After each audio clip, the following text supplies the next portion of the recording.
Stepney's visit to Sir Topham Hatt's railway was coming to an end. "We shall miss you," said Sir Topham Hatt. Then he turned his attention to all the other engines. "My railway is very busy, and I'm pleased with you, but you need help. A diesel is all that's available. Please do your best to avoid any disturbances." "What does that mean?" whispered Duck. That means this diesel is difficult, snapped James. And he was.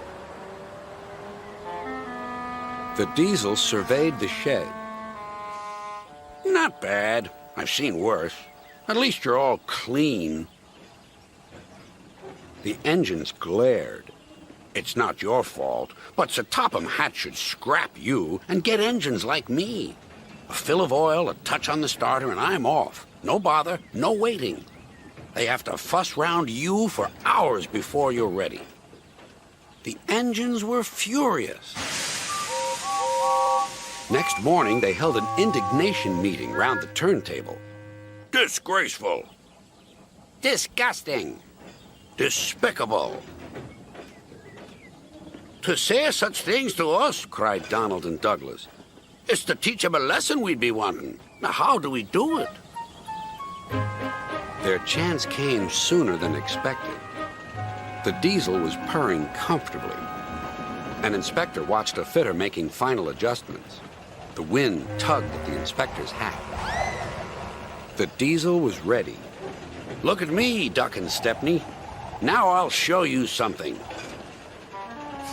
He rolled proudly toward his coaches. Then it happened.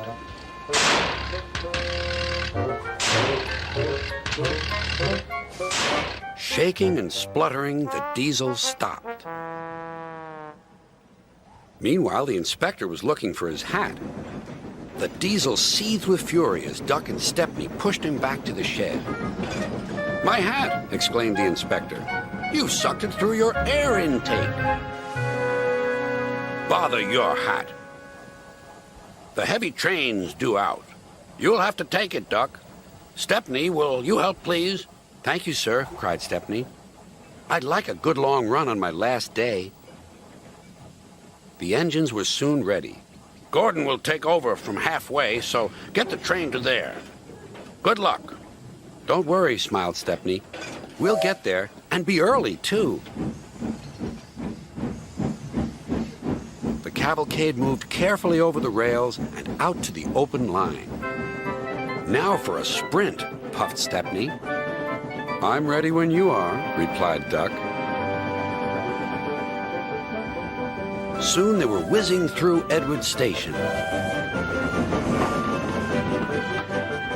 And next they charged at Gordon's Hill beyond.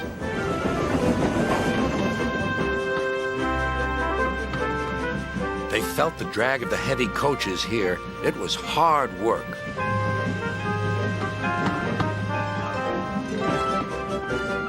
At last they were running smoothly along the line toward the big station.